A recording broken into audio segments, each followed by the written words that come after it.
Soviet ரஷ்யாவோட கடைசி சிட்டிசன்ற பெருமைக்குரியவர் Sergio கிரிக்கிலே. இந்த சர்ஜியோ கிரிக்கிலே சோவியத் ரஷ்யாவோட லெனின்கிராட்ன்ற சிட்டியில் 1958 வருஷம் பிறக்கிறாரு. இவர் ஒரு காஸ்மோனாட். காஸ்மோனாட் அப்படின்னா சோவியத் ரஷ்யாவோட விண்வெளி வீரர்கள்னு அர்த்தம். விண்வெளிக்கு மனிதர்களை அனுப்பின முதல் நாடு சோவியத் ரஷ்யா தான். அந்த காலகட்டங்களில் அமெரிக்காவுக்கும் ரஷ்யாவுக்கும் விண்வெளிக்கு ஆட்கள் அனுப்புறதுல பெரிய போட்டி இருந்துச்சு. அதனால அமெரிக்கர்கள் அவங்களோட விண்வெளி வீரர்களுக்கு ஆஸ்ட்ரோநாட்னு பேர் வச்சாங்க. அதே சமயத்தில் சோவியத் ரஷ்யா அவங்களோட விண்வெளி வீரர்களுக்கு காஸ்மோநாட்னு பேர் வச்சாங்க. ஆனால் இந்த ரெண்டு வார்த்தைகளுமே ஸ்பேஸ் டிராவலர்ஸ்ன்ற வார்த்தையை தான் குறிக்குது. 1985 to 90களில் ரஷ்யா தன்னோட ஸ்பேஸ் ஸ்டேஷனை விண்வெளியில் அமைக்குது. விண்வெளியில் இருக்கக்கூடிய சோவியத் ரஷ்யாவோட ஸ்பேஸ் ஸ்டேஷனுக்கு பேர் மிர். இந்த மிர் ஸ்டேஷன் ஒரு மேனுவலாக ஆப்ரேட் பண்ணக்கூடிய ஸ்டேஷன். இந்த ஸ்பேஸ் ஸ்டேஷனில் யாராவது ஒரு மனிதர் இருந்து இதை ஆப்ரேட் பண்ணிகிட்டே இருக்கணும். இப்படி இதை ஆப்ரேட் பண்ணுறதுக்கு சோவியத் ரஷ்யாவிலேருந்து நிறைய குழுக்கள் அடுத்தடுத்து அனுப்பப்பட்டுச்சு. குழுக்கள் போகிறதும் வரதுமா இருந்துகிட்டு இருந்தாங்க. இந்த மிர் ஸ்டேஷன் ஆரம்பித்த காலகட்டத்தில் காஸ்மோனாட் கிரிக்கிலேவ் அவர்கள் ஸ்பேஸில் ரொம்ப நாள் தங்கறதுக்கான ட்ரைனிங் எடுத்துகிட்டு இருந்தார். அது மட்டும் இல்லாமல் EVAன்னு சொல்லக்கூடிய மூன் வாக்குக்கும் ட்ரைனிங் எடுத்துகிட்டு இருந்தார். EVA அப்படின்னா எக்ஸ்ட்ரா வெஹிகுலர் ஆக்டிவிட்டி. EVAன்னு சொல்லக்கூடிய இந்த எக்ஸ்ட்ரா வெஹிகுலர் ஆக்டிவிட்டியில் ஸ்பேஸ் ட்ராவலர் ஸ்பேஸ் ஷட்டிலை விட்டு வெளியில் வந்து அந்த ஸ்பேஸ் ஸ்டேஷனில் வேறு ஏதாவது சர்வீஸ் பண்ண வேண்டியது இருக்கான்னு பார்த்து செக் பண்ணி அதை சரி பண்ணணும். இப்படி வெளியில் வந்து அவங்க வாக் பண்ணும் பொழுது அவங்க அந்தரத்தில் தான் இருப்பாங்க. இந்த சமயத்தில் அவங்க கண்டிப்பாக ஸ்பேஸ் ஷூட் போட்டிருக்கணும். ரெண்டாவது அவங்க ஸ்பேஸ் ஸ்டேஷனோட கனெக்டட்லேயே தான் இருப்பாங்க.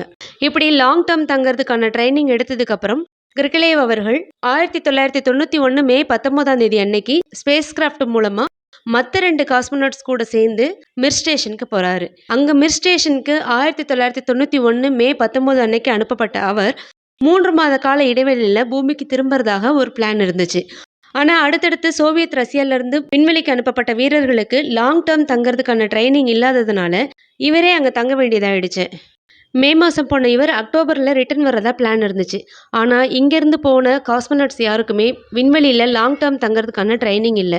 இவரே ஸ்பேஸ் ஸ்டேஷனில் இன்னும் கொஞ்ச நாள் தங்கி இருந்து அங்கே இருக்கக்கூடிய வேலைகளை பார்க்கலாம்னு பிளான் பண்ணுறாங்க. இந்த நேரத்தில் 1991 டிசம்பர் 26 சோவியத் ரஷ்யான்றது உடையுது. அது வரைக்கும் ரஷ்யாவில் இருந்துட்டு இருந்த கம்யூனிஸ்டுகளோட ஆட்சி கலைஞ்சு இப்போ சோவியத் ரஷ்யா 15 குட்டி குட்டி நாடுகளாக பிரியுது. இப்போ விண்வெளியில் இருக்கக்கூடிய இவருக்கு இந்த செய்தி எதுவுமே தெரியாது.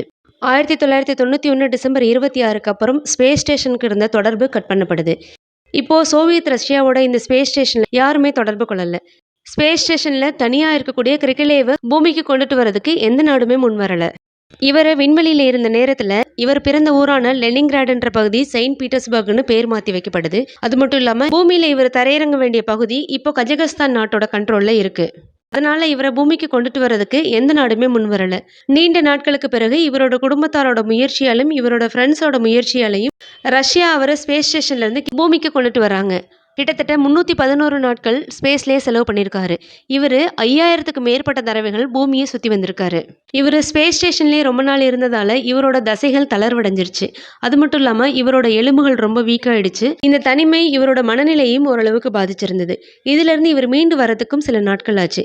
இவர் ஸ்பேஸ்லேருந்து பூமிக்கு வந்த உடனே அவர் போட்டுட்டு இருந்த ஸ்பேஸ் ஷூட்டில் சோவியத் ரஷ்யான்ற பேர் இருந்தது. இதனால தான் இவர் சோவியத் ரஷ்யாவோட கடைசி குடிமகன்னு சொல்லப்படுறாரு. இவர் ஸ்பேஸ் ஸ்டேஷனில் இருந்த காலகட்டத்தில் இவர் கூட ஒரு கேப்சூல் இருந்துச்சு. இந்த கேப்சூலை பயன்படுத்தி இவர் பூமிக்கு வந்திருக்கலாம். ஆனால் இவர் பூமிக்கு வரலை. இதற்கான காரணம் என்னன்னா, மிர்ன்றது மேனுவலாக இயக்கக்கூடிய ஒரு ஸ்டேஷன். இது சோவியத் ரஷ்யாவோட ஒரு ஸ்டேஷன். இதுவரைக்கும் மேனுவலாக இயக்கிட்டு வந்தாங்க.